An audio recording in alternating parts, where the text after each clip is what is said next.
बदरवाह के साथियों को यकीन दिलाना चाहता हूं, आपके वोटों से अगर महबूब इकबाल साहब कामयाब हुए, नेशनल कॉन्फ्रेंस की हुकूमत बनी, हम दोबारा जम्मू के इलाके को मिलिटेंसी से पूरी तरह से आजाद कर देंगे। महबूब इकबाल साहब को हमारे पास भेज दीजिए, उसके बाद महबूब साहब के हाथ मजबूत करना वो हमारा काम है। बदरवाह की सीट पर भी फारूक साहब कोई समझौता करने के लिए तैयार थे नहीं, और नतीजा ये है कि यहाँ आज महबूब इकबाल साहब जो है नेशनल कॉन्फ्रेंस की तरफ से उम्मीदवार इस इलेक्शन में आपके सामने उतर रहे हैं।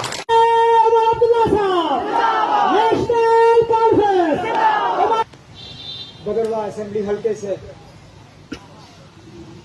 नेशनल कॉन्फ्रेंस के नामजद उम्मीदवार, आप सबके हरदिल अजीज लीडर और साथी जनाब महबूब इकबाल साहब, यहाँ पे मंच पे बैठे तमाम नेशनल कॉन्फ्रेंस के मेरे सीनियर साथी हजरात, नेशनल कॉन्फ्रेंस के यहाँ आए हुए तमाम अहदेदारान, वर्कर, भाइयों बहनों, बुजुर्गों, नौजवान साथियों, आप सबको मेरे तरफ से अस्सलाम वालेकुम, आदाब, नमस्कार। ऐसा लगता है जैसे चंद दिन पहले मैं यहीं बदरवाह की खूबसूरत वादी से होके आया हूं। दरअसल वो इलेक्शन अलग था, ये इलेक्शन अलग है। उस वक्त पार्लियामेंट का मेंबर भेजना था, इस वक्त असेंबली का मेंबर चुनना है। पार्लियामेंट के इलेक्शन तो लगातार हर 5 साल हमें मिलते रहे, असेंबली का इलेक्शन जो है हमें 10 साल इंतजार करना पड़ा कि कब हमें दोबारा अपना एमएलए चुनने का मौका हासिल होगा।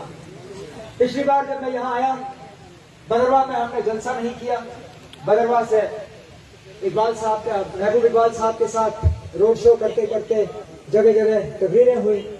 उस इलेक्शन और इस इलेक्शन में खास फर्क ये है कि उस वक्त जब आप पोलिंग बूथ के अंदर गए और आपने मशीन की तरफ देखा तो आपको कई सारे निशान नजर आए होंगे मशीन पे, लेकिन आपको अपना हल का निशान जो है उस वक्त मशीन पे नजर नहीं आया है।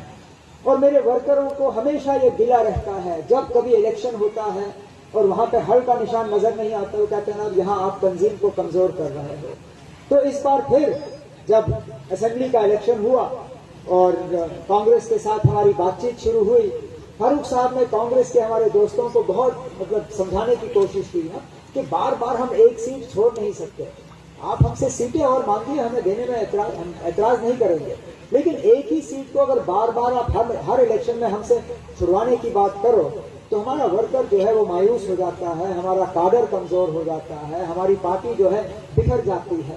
हमने बहुत कोशिश की अपने साथियों को मनवाने की कि बदरवाह की सीट इस बार वो हमारे लिए छोड़ दें। नहीं माना उन्होंने, नहीं माना, वो भी अपनी जगह अड़े रहे। फारूक साहब ने भी फिर कोई कसर बाकी नहीं रखी, 2 बार उसके मीटिंग से चले गए। 2 सीटों पे उन्होंने जो है वो तस्लीम करने के लिए तैयार नहीं थे। दूसरे का मैं नाम नहीं लूंगा, लेकिन एक सीट जो है बदरवाह की सीट पे भी फारूक साहब कोई समझौता करने के लिए तैयार थे नहीं, और नतीजा ये है कि यहाँ आज महबूब इकबाल साहब जो है नेशनल कॉन्फ्रेंस की तरफ से उम्मीदवार इस इलेक्शन में आपके सामने उतर रहे हैं। लेकिन अब आपको तय करना है कि फारूक साहब ने ये जो जिद पकड़ी, फारूक साहब ने जो इस सीट के लिए जिद्दोजहद की, फारूक साहब ने जो जोर किया कि नहीं यार बदरवाह की सीट पे इस बार मशीन पे नेशनल कॉन्फ्रेंस का हल का निशान होगा और उम्मीदवार हमारे महबूब इकबाल साहब होंगे। क्या फारूक साहब का यह फैसला सही था या गलत था? सही था। लेकिन अब वो आज नहीं पता चलेगा मुझे।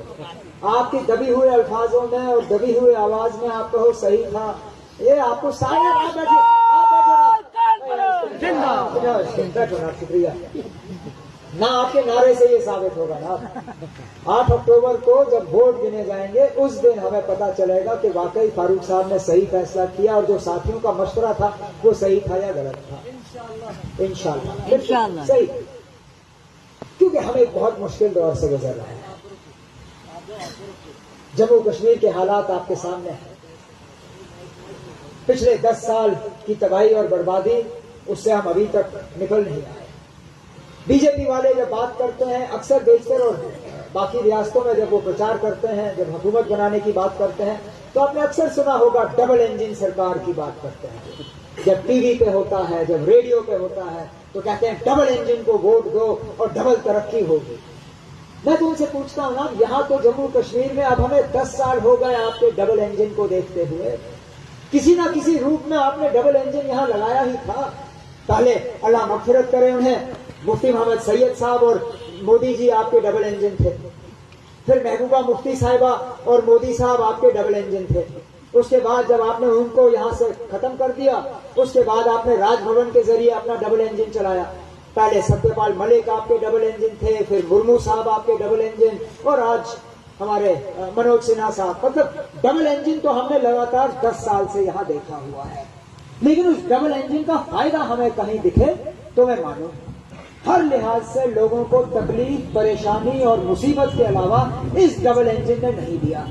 यहाँ पे बेरोजगारी तो जम्मू कश्मीर जो है पूरे मुल्क में शायद सबसे पहले नंबर पर है बेरोजगारी के लिहाज से।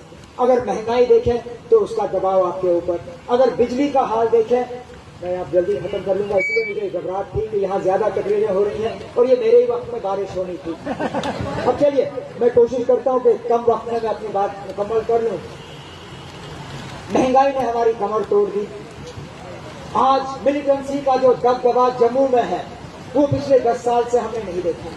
जम्मू कश्मीर में और खासकर जम्मू के इलाके में ऐसे एरियाज हैं जिनको हमने पूरी तरह से मिलिटेंसी से आजाद कर दिया था। आज दोबारा चाहे वो चिनाब की वादी हो, चाहे पीर पंचाल हो, चाहे रियासी हो, उधमपुर हो, जम्मू हो, सांबा हो, कठुआ हो, जम्मू का कोई ऐसा इलाका नहीं है जहां आज हमको मिलिटेंसी का दबदबा और असर रसूख देखने को नहीं मिलता। तो आखिरकार अगर इस डबल इंजन सरकार ने हमें दिया तो दिया क्या? परेशानी और तकलीफ के अलावा इन्हें हमें दिया क्या? अब बड़े बड़े वादे करेंगे, बड़ी बड़ी बातें करेंगे। पहले तो हमें पिछले 10 साल का हिसाब किताब बताएं। कौन से नौजवान हैं जिनको पिछले 10 साल में नौकरियां मिली? यहाँ चिनाब के दरिया पे 4 बड़े प्रोजेक्ट बन रहे हैं। ठेका किसको मिला? मुलाजमत किसको मिली? नौकरी किसको मिली? ठेकेदार भी बाहर से, इंजीनियर भी बाहर से, मुलाजिम भी बाहर से, मजदूर भी बाहर से। हमारे लोग जिनका हक है इन दरियाओं पे, इन पहाड़ों पे, उनको कोई हक नहीं। हमारे जो गुजर बकरवाल भाई यहाँ बैठे हैं, जिनको फॉरेस्ट राइट एक्ट के तहत इन जंगलों पे अपना हक मिलना चाहिए था, उन्हें इन हकूक से महरूम रखा गया। महंगाई का जो हाल वो आपके सामने है। बेरोजगारी का मैंने जिक्र किया। सोशल वेलफेयर स्कीमें इन्होंने तहस नहस की। मुफ्त तालीम जो विरासत में हमें शेर कश्मीर से मिला था, वो मुफ्त तालीम इन्होंने खत्म की। हमने अपने मंशूर में, अब मैं ज्यादा इसकी बात कर नहीं सकता हूँ आज, लेकिन मैं महबूब इकबाल साहब से गुजारिश करूंगा कि हमारा जो उर्दू और अंग्रेजी में मैनिफेस्टो है उसको व्हाट्सएप के जरिए श्रीनगर से आप मंगवाइए और यहाँ उसको बांटें ताकि लोग समझ जाएं कि हमने अपने मैनिफेस्टो में कौन सी बातें की हैं यहाँ लोगों के लिए। चाहे वो मुफ्त बिजली हो, मुफ्त गैस के सिलेंडर हो, मुफ्त नौजवानों के लिए तालीम की बात हो, सोशल वेलफेयर के लिए हो, यहाँ पे दोबारा डीजी भर्ती हो, यहाँ पे रहबर तालीम की स्कीम के लिए हो, यहाँ पे सरकारी नौकरियां दोबारा नौजवानों को मिलना शुरू हो जाए, उस हवाले से। लेकिन बहुत जरूरी है कि हम बीजेपी की झूठ को झूठ समझें। इन बीजेपी वालों को आदत है ये दो जबान में बात करते हैं।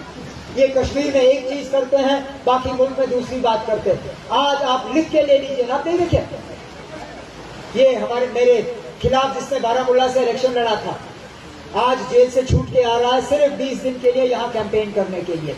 इससे पहले जब पार्लियामेंट का इलेक्शन था, आपको याद होगा, अरविंद केजरीवाल भी इसी तरह अदालत से छूट के निकला था। उस वक्त की रीलें आप निकालिए कि बीजेपी ने उस वक्त अरविंद केजरीवाल के बारे में क्या कहा ये अदालत कर कैसे सकती है?